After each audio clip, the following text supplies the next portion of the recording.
Coming up. What do you mean? You love watching yourself? Yeah, I'm like, look at this idiot. What is that? That's what I think, though. But instead of, I'm like, look at this idiot. I have declined shows because I knew the people that I was going to be working with were the type of people that were always late.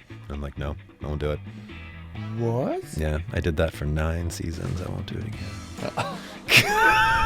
My whole life revolved around the church. And then when I came out, the church completely turned its back on me. It was devastating. Meet Harry Jowsey, reality TV heartthrob.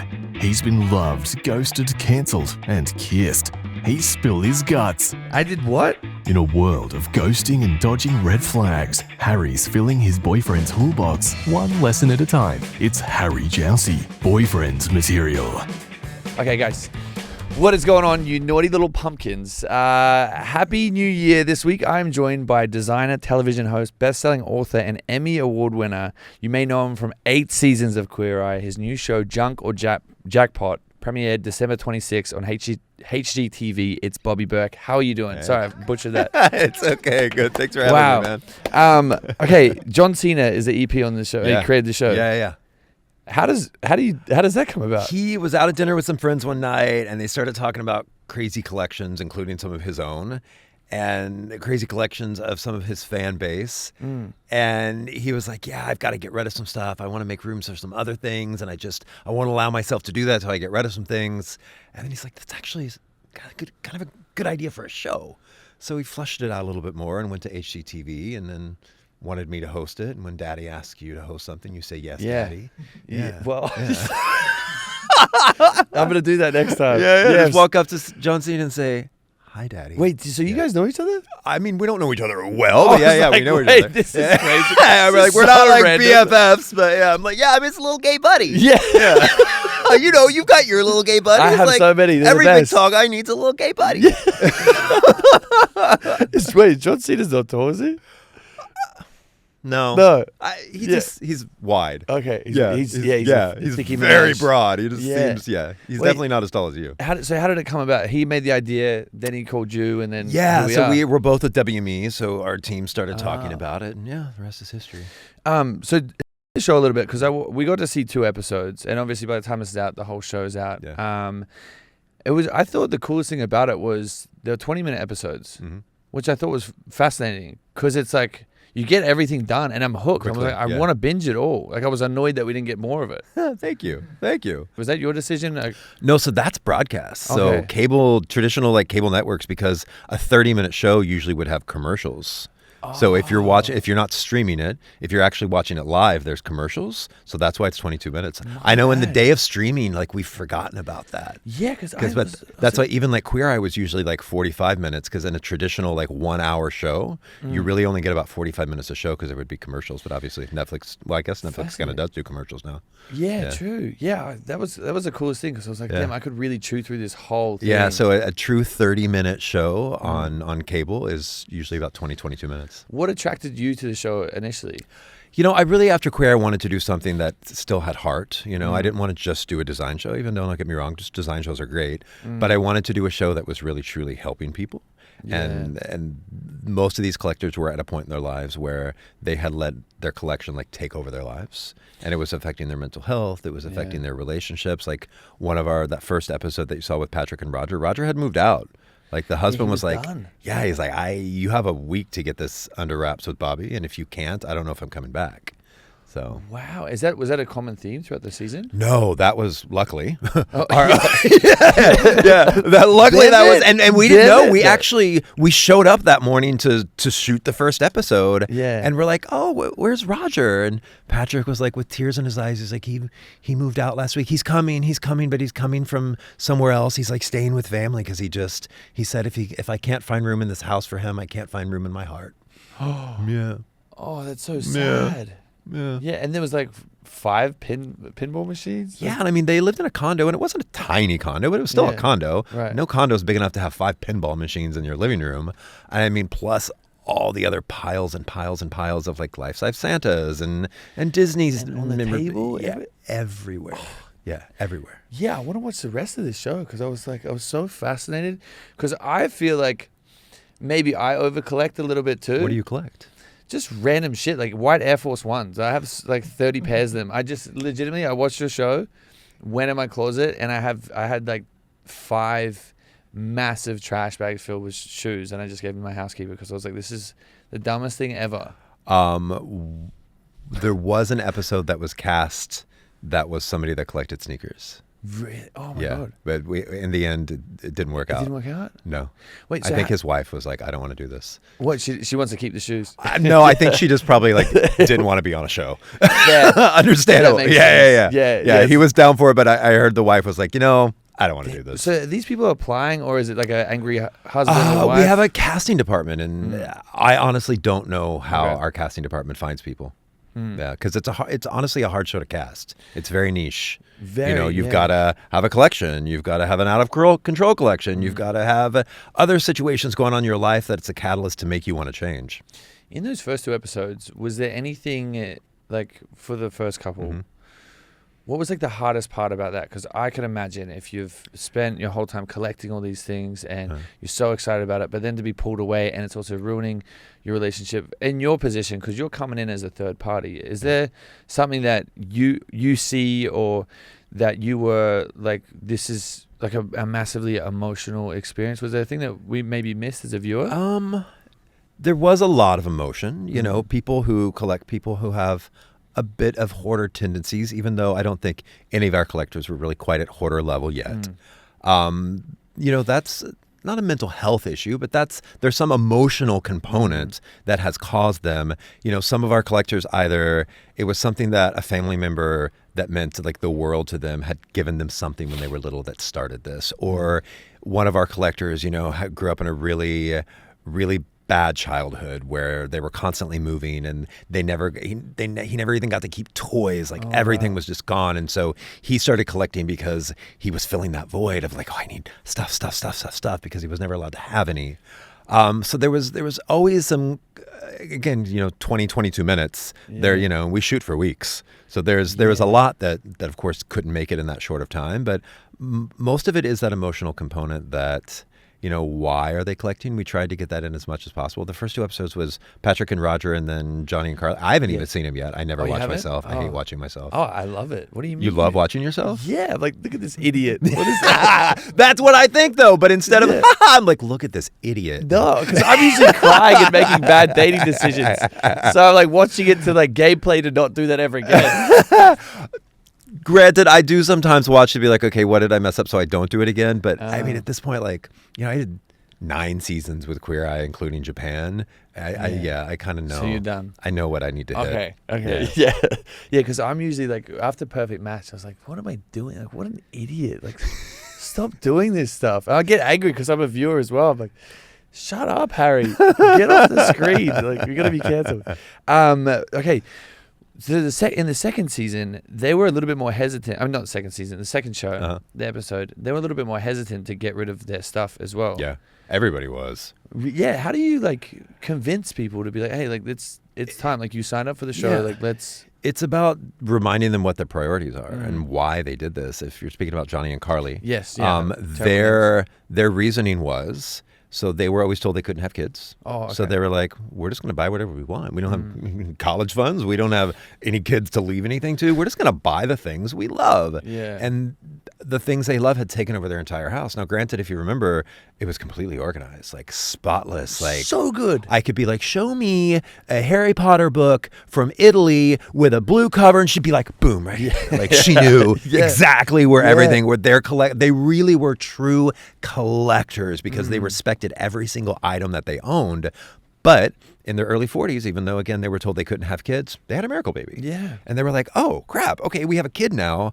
Our priorities have shifted. But they still kept collecting.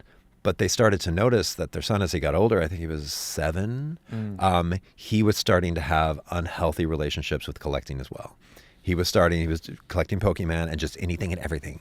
And they were like, oh, wait, we are teaching our kid bad habits. Is that why they signed up? Yeah. They're like, we want to get healthy boundaries ourselves so that we're teaching our son healthy boundaries. And they wanted their home to be more of a family home instead of just a museum of collections. Okay, also, when you walk into this, my brain was hurting because I'm like, I can imagine you walking in and you see all this stuff. how do you then imagine what it's going to look like after? Because I can't. I was like, this. I is mean, just you know, skill. before TV, I mean, and I still do have a Yeah. design firm. Like that's just what I do. I've been doing this for decades. Also, with the second couple, I forget their name again. What is it? Johnny and Carly. Johnny and Carly. Yeah. Your expert came in and he freaked out over that card. It was worth over $100,000. Why did they not sell that? Because they're collectors. They weren't. crazy. Yeah, they weren't hurting for money. I'm Yeah, like, I mean, here's 100 eventually Gs. maybe they might when they Yeah. retire. But I mean, I to this day I have no idea what an orchid something. I have no idea. I don't No know. idea. Magic trading cards. To me, that's just Been it. insane. Yeah. It's insane. It was wild. There's nothing like stuff wise. I'm not a collector. I don't put. It's funny, as a designer, you'd think I'd put value in stuff, but I don't. Like, Really? You no. don't care? I don't. No, I like nice things. Don't get me wrong, but I don't buy things just because they're expensive. Like, I don't care about name brands. I don't. Yeah. Is there a must-have that you have in your house that you like that everyone should have this, or you don't care? I think you should spend money on a good mattress. Okay, that's a win. Yeah. Yeah. But that's other true. than that, like, especially like, I've owned retail companies. I've owned manufacturing companies. Like, I know how much this stuff costs to make. Right. So to see some of these retailers that just their markups are insane, I'm like, you're just paying for the name. It's true. Yeah, one of my friends, Ryan Dubs on TikTok, he's like been designing his house, and he's like, he compares the price at Restoration Hardware and then They're the to worst. China, Yeah. and then he's like, look, this is the manufacturer. It's Yeah, like, I think I've seen his videos, and I'm always like, yes, I used to work for Restoration Hardware. yeah, it's wild. Yeah, I can't It's- trash them again, though. It's the second time I trashed them on a podcast. Uh-oh. You were talking about Vivian's earlier, and she was like, who's the worst offender of, like, needless markups? I'm like, Restoration Hardware. Really? Yeah. Really? It's that bad? How do you think they afford True. to build those Restoration Hardware mansions and the yachts? And, like, True. they're selling furniture. Like, Yeah. Is there a place where you think people should look when they're going to? Because I'm about to move into a new place, and I'm the worst at this stuff. I mean, I think retailers like Crate and Barrel, CB2, West Elm, depending on your style, like Pottery Barn, like, Yeah.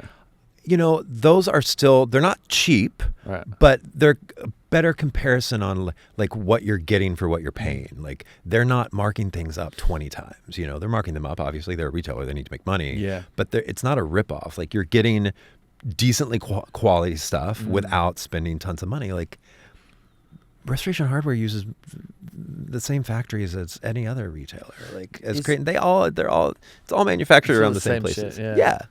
Is there a place in Vietnam that does really good stuff? Because I know you're obsessed with Vietnam. I You mean, love it there. most of Restoration Hardware stuff comes from Vietnam. Is it? Yeah. Most. Can you send me Some cool- of these clothes we're wearing. Let's Yeah. see. Oh no, this is Turkey. Yeah. And I was like, I'm sure something you have on right now is from Vietnam. Yeah. No. Yeah, they're even Apple is like opening up factories in Vietnam now. Vietnam is just exploding. They're amazing. Yeah, guys. That's the thing, because I'm about to move into a new place, and it's the scariest thing for me because I don't know. Just hire a designer. Yeah, but then I'm like, I don't know, because it's just I want everything to look like really nice, but I also don't want to spend like crazy money on stuff because it will get expensive, right? I mean, it's Or should I just ship stuff in from Vietnam? well, you would definitely want to hire a designer to do that. Okay. Yeah, I don't think you'd want to try to manage that on your own. Yeah. Just hire a designer. There's designers Okay. out there who would love to work with you, I'm sure. Is there, when you're filming the show, was there a specific thing or specific person that made a massive impact on you? As far as our collectors? Yeah. I don't know if I'd say there was somebody that like made a big impact on me. Like, working with each and every one of them, I always feel like I can't pick a favorite of my children. Yeah. But I mean, they all did, because they were all in a place where they wanted help, Right. and they knew they were addicted to something, and they're like, I need help. It's like, I'm a collectaholic, and Yeah. you know. Can we talk about Queer Eye a little bit? Yeah. So you did 8 seasons. Yeah. Nine seasons. 9 with Japan. Yeah. How was that? Was that just a wild experience? 9 seasons of a show is pretty. Yeah, I mean, we were the first unscripted show on Netflix. I think we're still the longest running Netflix original ever. For sure. I think, because they just got canceled at season 10, which, including Japan, would technically be 11. Yeah.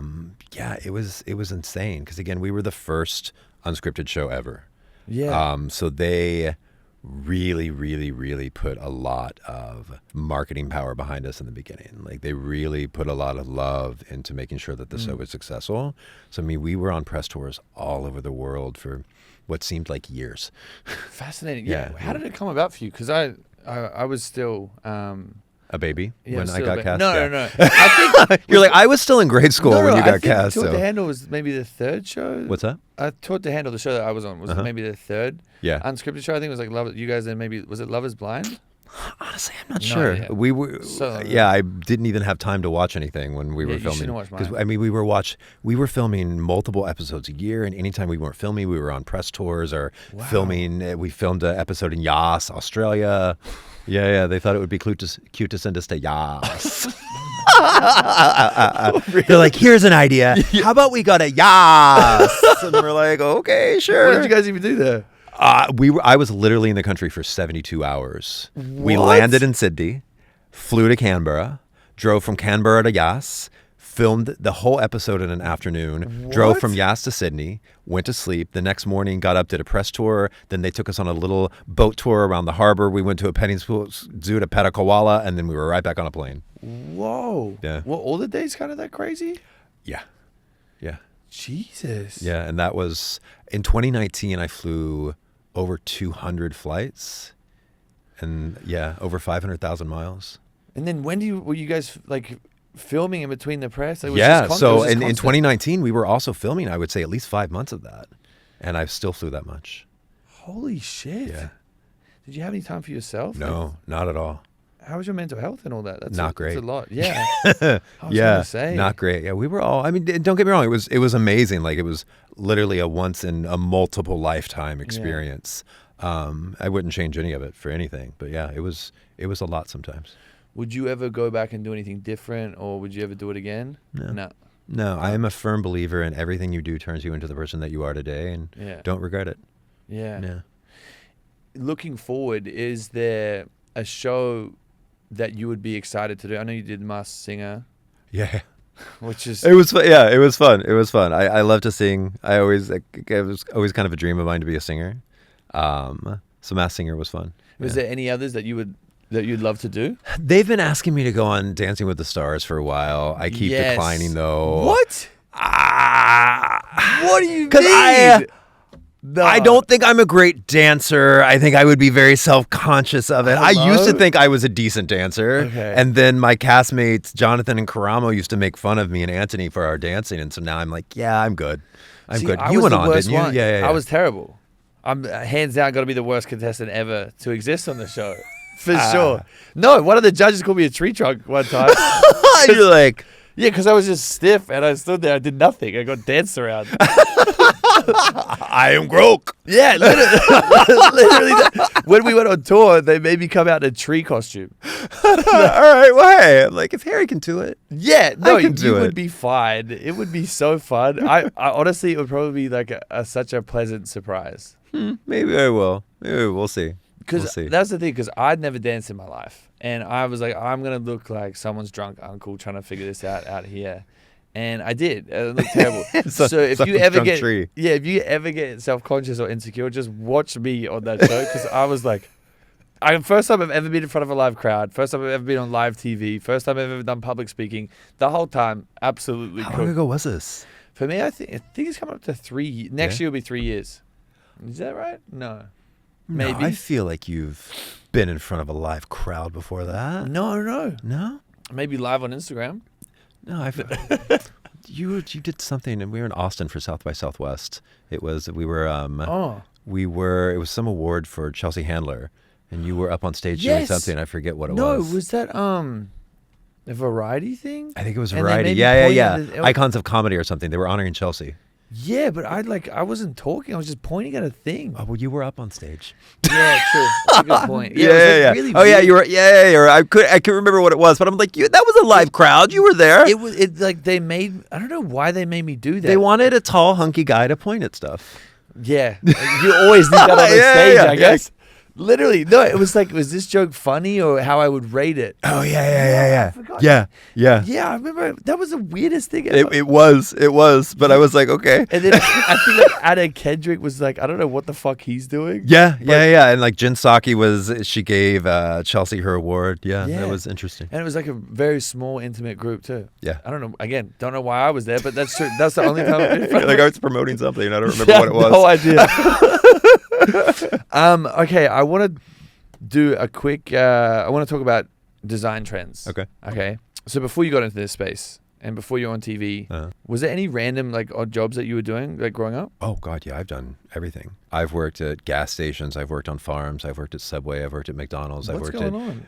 Wow. Applebee's, Ruby Tuesdays, TGI Fridays, Gap, Body Shop, Express, Structure, Bed Bath & Beyond, Bath & Body Works, White Barn Candle Company, the Outback. Wait, what? I'm sure I'm missing some of them. Were you the worst employee ever, just doing a I different think I one did every get day? fired from every job I've Yeah, wait, what? Why so many? I don't know. I always wanted more. Yeah. Yeah. Wait, how did you get a design then? How did that all come about? I was working retail, and I ended up like working retail in like furniture retail companies. Yeah. One of them being Restoration Hardware, Right. and then I started working for a boutique furniture company called Portico. And I worked my way up from a store manager to a buyer to their head of e-commerce, and I built their e-commerce division. And they ended up just going belly up one day, and so I cloned the database that I had built for them, and I registered BobbyBerkHome.com, and I'm like, I'll launch a website and maybe sell a sofa or two while I look for another job. And I sold more than a few. I was like one of the first online retailers of furniture in the U.S. What? And it did really well. And so then I started opening. I had furniture stores all around the U.S. And then I opened up a design firm. What? And then, This is crazy. Queer This I is came so along. cool. all that by like 16, because I'm only 28 Yeah, now. I know. Yeah. You're not supposed to laugh that hard at that. No, Eric. no, you're like, You're like, yeah. Wait, so how did the TV stuff come about? So I randomly did things for HGTV actually quite a few times back in the day, because TV was just a way to like expand my brand, to like get awareness to my retail stores, my furniture brand, my collections. I had no desire to be famous. I had no desire really to be on TV. But Queer Eye ITV reached out to my publicist back in 2016, saying that they're bringing Queer Eye back and Bobby is on the radar of somebody they want to audition. So I auditioned thinking I'd never get it. I almost didn't go to auditions. I had a trip to Spain planned, and I was like, there's no way I'm going to get this. I'm not canceling this trip. Wait, what is the audition process like for that? The first night was just like a cocktail mixer with like It's the best audition. Netflix executives like Jen Levy and all of them were Love there. her. Yeah. And like Scout executives and ITV. Yeah. And, it was just the top 40 guys, and we were just kind of mingling. And then the next day, they had these 3 tables they set up like speed dating basically. And like Levy was at one, and then other execs were at another one. You just went from table to table. Really? Yeah. And the design category was the last one. So I sat around for like 15 hours to have 15 minutes of audition. And then the next day, they're like, we'll let you know if we want you to come back. And so at like 12:30 at night, I still hadn't heard. So I'm like, the next morning I was supposed to go to Spain. So I'm like, all right, I'm going to Spain. I got a call at like 1:30 in the morning being like, hey, we want you to come back. And they're like, not to give something away, but you're our first choice. And so I'm like, oh, okay. Wow. And then I got in the next day to casting, and there was about 6 people per category, fashion, food, design. Yeah.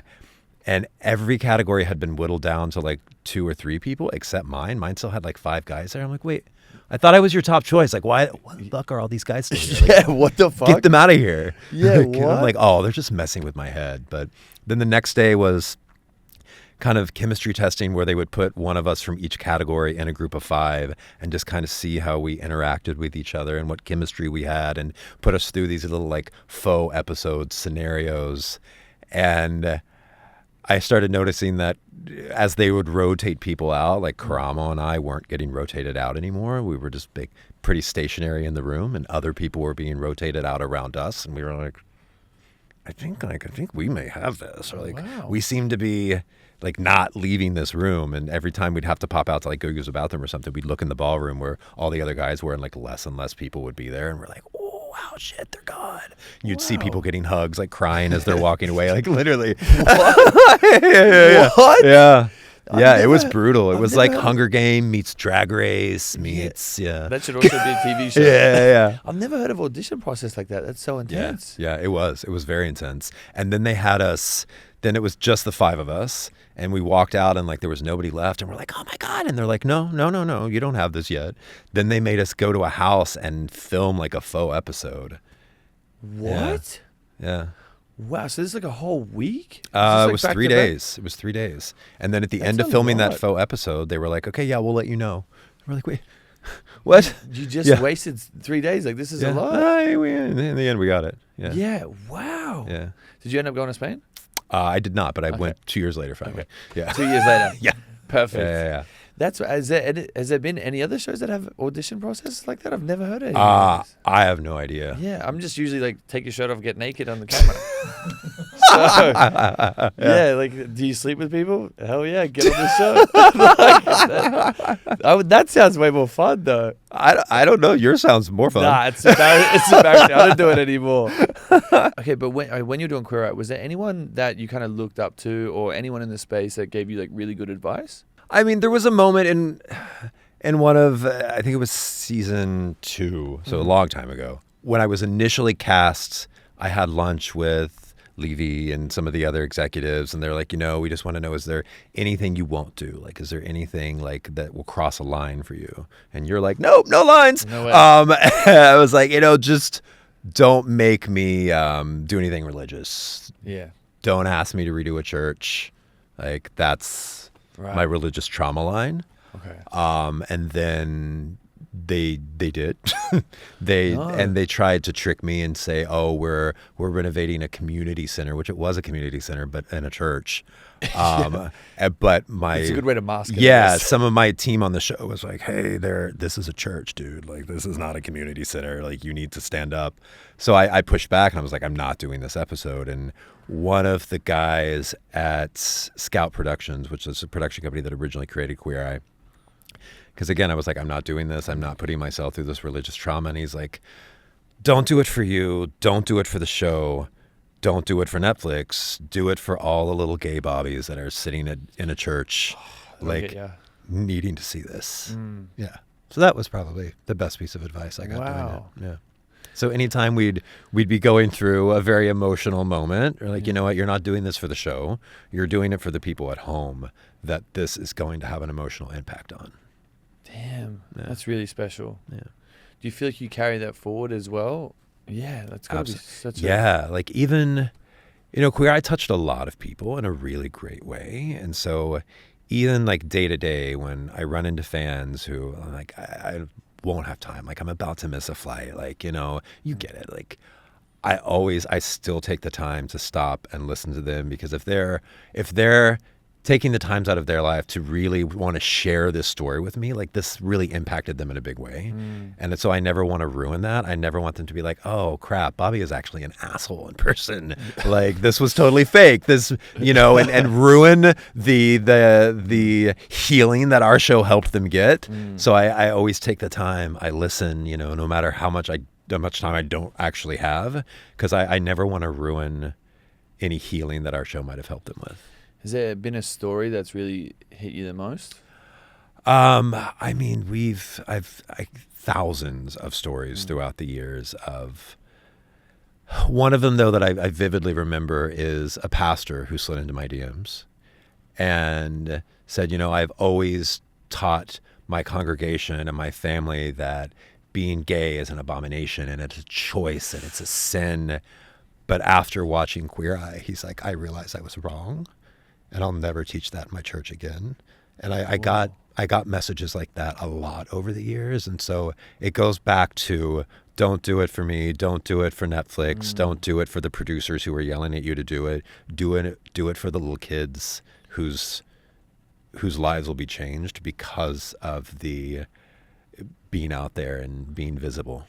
God, what an important thing to be doing. Thanks. Did you think season 1, did you think that was ever going to be like the backbone of it all? No, not at all. I mean, that episode that I didn't want to film in a church, I actually still refused to go into the church.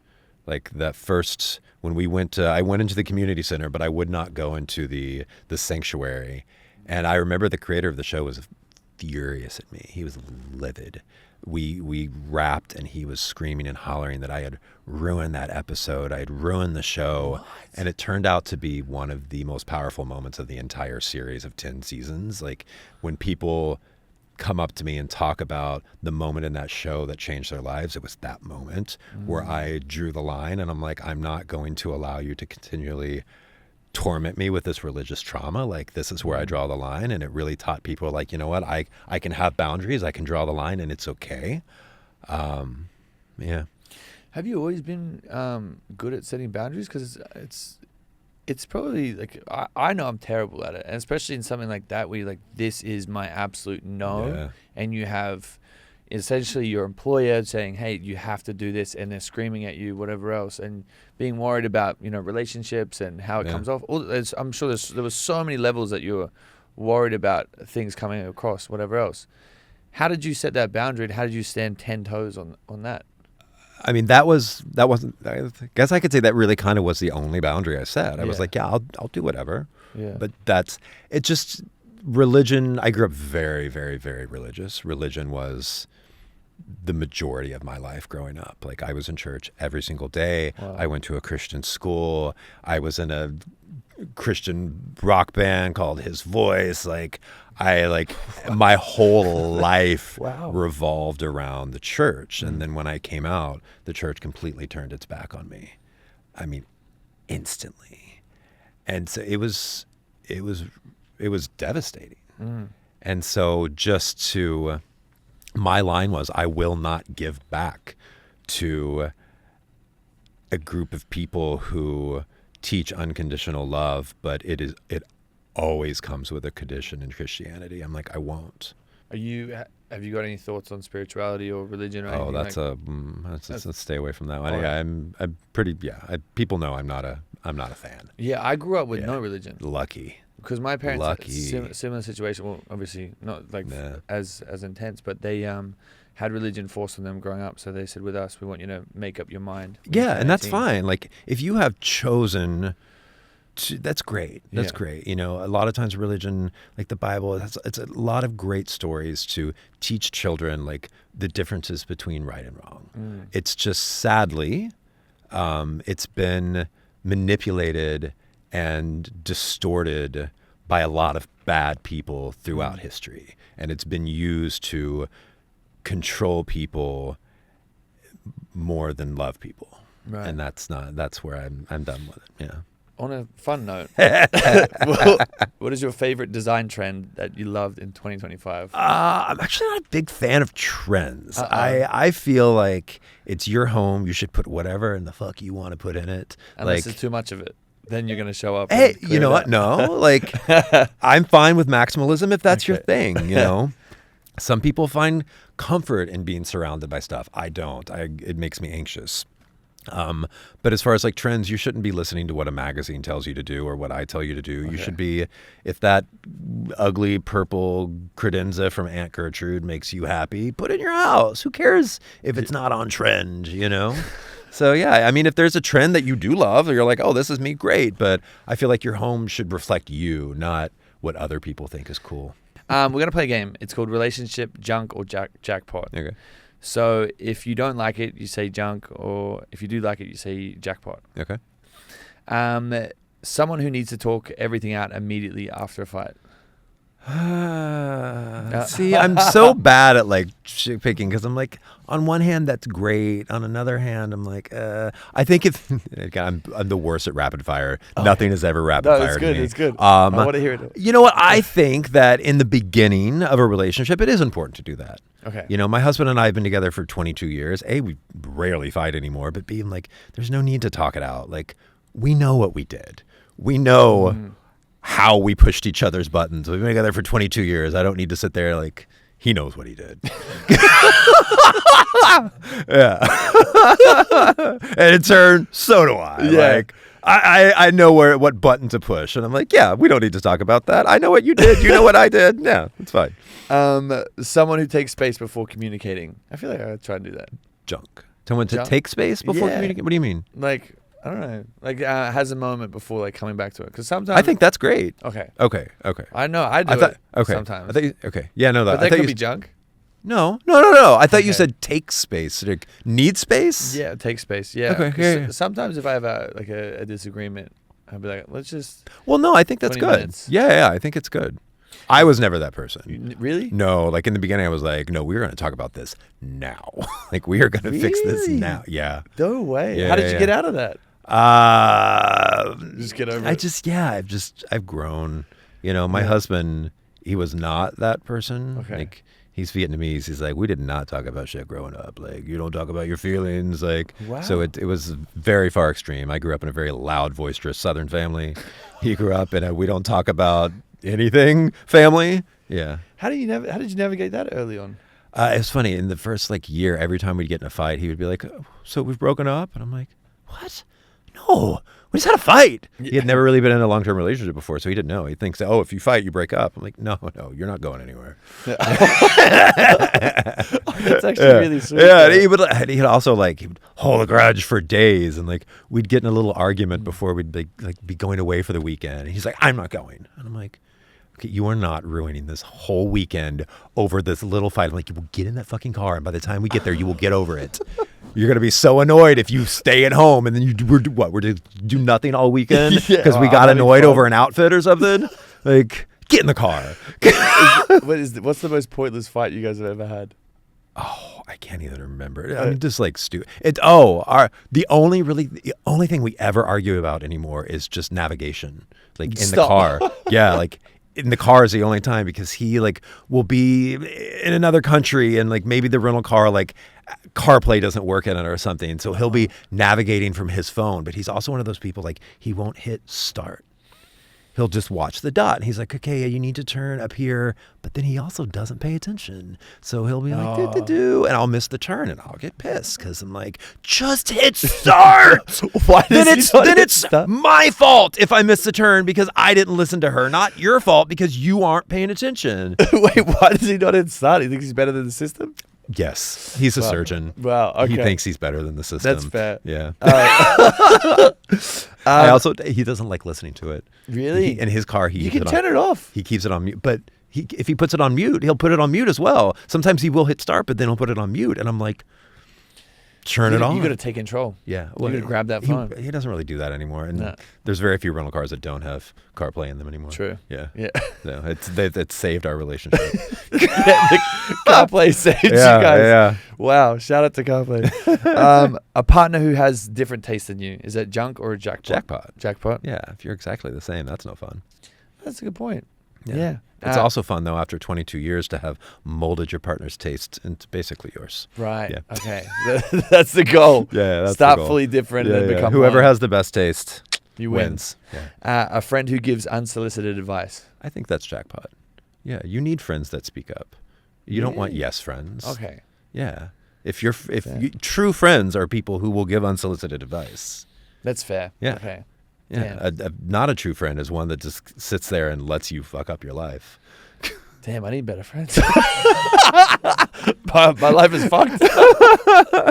Okay, a partner who runs late but is at least fashionable. Junk. Oh, okay.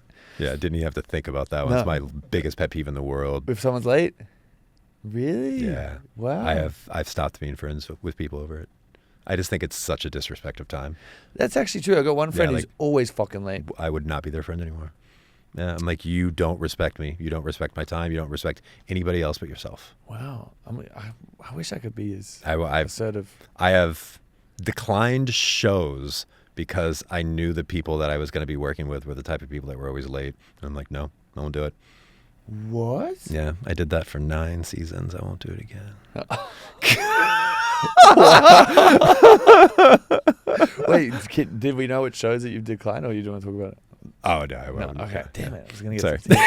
some tea. Okay. You just got some tea right there. That was true. The 9th season comment. Yeah. That was good. Needing the house spotless at all times. I think that's jackpot to me. I'm a Virgo, but I've let go a little bit now. It doesn't have to be spotless, but it needs to be orderly. It needs to be organized. Yeah, I'm that type of person when people come over and I'm like, oh my God, I'm so sorry, it's a mess. And they're like, there's one pair of shoes by the door. I'm like, yeah, I know, I'm so sorry, it's a mess.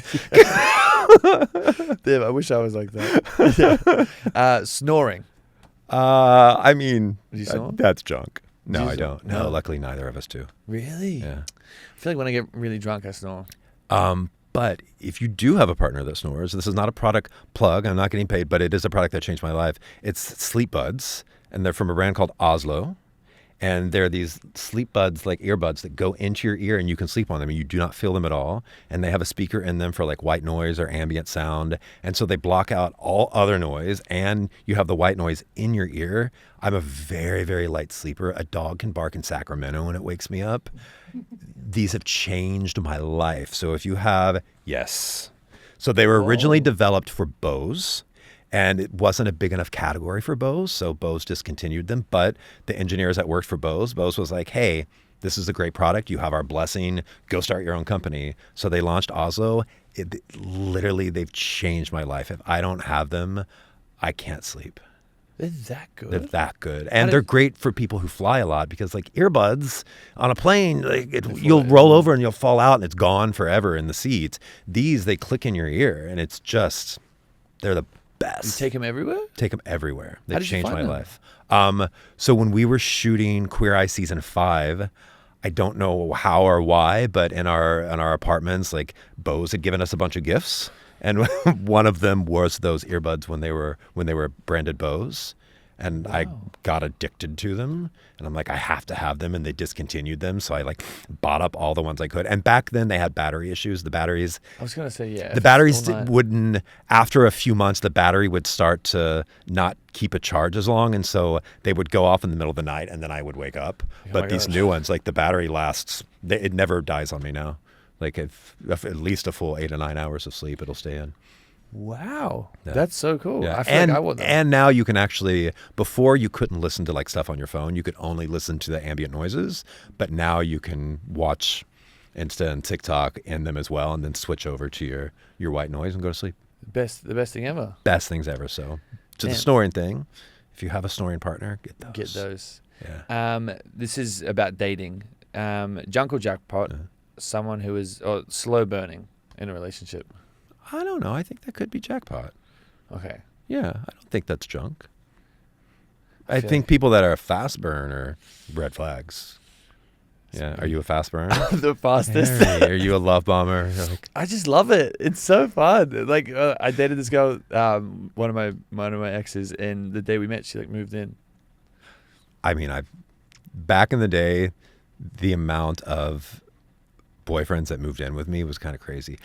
See, it's fun. Well, I always dated losers who didn't have homes. Get off the street. They would come to hook up and never leave, and I'm like, wait, are you gonna go home? No, I live here now. I'm like, oh, okay. Yeah, I literally that. Okay. I could probably count on a full hand how many times that happened. No. Yeah. Yep. Someone who barely texts but shows up in person. Junk. Yeah. I'm like, don't show up. Yeah, no trouble at all. Yeah. Just text. Yeah. A partner who wants to split everything 50-50. I think it depends on where you are in the relationship. Right. In the beginning, I think that's great. A partner that expects another one to pay for everything, I think is junk. Like somebody who is willing to be 50-50 in a relationship, I think is great. But At least pretend to put the card down. Yeah. Yeah. That's But in the future, like my husband and I, we don't split anything. Like, yeah, we've been together for 22 years. Like, I don't even know. We don't have bank accounts together. Like, I don't even know what he makes. Like, I just pay for everything. That's good. But there were times in our relationship he paid for everything. You know, that's so fun. Yeah. This is about home and aesthetic. Minimalist decor. Jackpot. That's Jackpot? me. Yeah. Really? Yeah. Having too many throw pillows. What is that? Junk. Okay. Yeah, that's junk. Throw pillows on they're annoying. Cushions. Oh, okay. Yeah. Plants everywhere. Jackpot. Okay. Are you a big plant guy? I love plants. Okay. Yeah. Keeping a sentimental clutter. Junk for me. Damn. Yeah, I need to start throwing shit out. I just got so much random stuff because all my sisters keep sending me like photo albums and like random shit, and I'm like, where do I put it? In a cabinet, in a box. Yeah, Okay. I don't keep those things out. I have those too, but they go in drawers. Okay, yeah, because I'm fine with a little chaos behind a cabinet door. Yeah, Okay, that's what I I need. definitely still have some disorganized cabinets, but Okay, yeah, just not out. Yeah, th- out of sight, out of mind. that's how I feel too. Yeah, I need to start hiding all my stuff. I'm not very good at it. I'm really the worst. You're like all of it. I just let it all out. Yeah, my everything's stuff, everywhere. my relationships. I'm a mess. I need to retire. It's about social life. Being best friends with an ex. I don't think that's either junk or jackpot. Okay. I still have exes that I'm good friends with. Okay. Yeah. One of my exes is like friends with both me and my husband. Like, yeah. That's kind of nice. Yeah. I think if you date the right people, like like Kim and I, we learned soon. We're like, oh, we are not good Okay. lovers. Like, we're great friends. Let's keep doing that. Damn, I need to start doing that. Yeah. I think that to me is a green flag. Like if Yeah. I were to date somebody and they're still friends with exes, like I think some maybe I don't want to say just specifically women, but I think some people be like, that's a red flag, like still hanging out with their ex. I think that's a green flag to me. Like if this person's dated them and they're still like, oh, this is a good person, I want to be their friend. That's a huge green flag to me. True. Yeah, I mean, if they're still fucking them, no, but Yeah, that's where you would draw the line. yeah, but I'm like, if Just be friends. yeah, if they've dated this person and this person doesn't hate them, green flag. We're perfect. Yeah, like, Yeah. oh, okay, well, great. They can have healthy relationships. Okay. Yeah, I like that. Yeah, I'm pretty close with one of my exes. The rest of them. So Well, yeah, I mean, I'm an orange flag. Yeah, I'm not friends with all of them either. But the thing is, though, I'm friends with all the ones that mattered, all the ones that were actually like not just like casual dating, but like true relationships. I'm friends with all of them. Yeah. A partner with a huge friend group. A partner with a huge friend group. That sounds exhausting to me. Exhausting. I'm very lucky. My husband had no friends. Damn, you really got him. He really molded didn't. him. He really didn't. I met him a week before he started med school. He had just moved to New York, like Yeah. a few days before that, and so he had no friends in New York. So all of his friends were my friends, and he was really shy, and so That's I kinda lucked out. perfect. Yeah, like I think it would be exhausting to have to impress all of those friends all the time. Yeah, Sharing locations with your partner. jackpot. Yeah, I did that. Yeah, Like right absolutely. away. I mean, all of my friends and I, we share our locations. Yeah, you got to see what I'm doing. Yeah, I don't Do you mind check? that. How often do you check it? You know. Him? Yeah. I use it for convenience. So I'll be like, oh, where how far away is he? Or I don't do it to yeah. check up on him. Oh, No, I mean, again, like we don't really do anything without each other. it's kind of nice. Yeah, 22 years in, we still actually enjoy each other.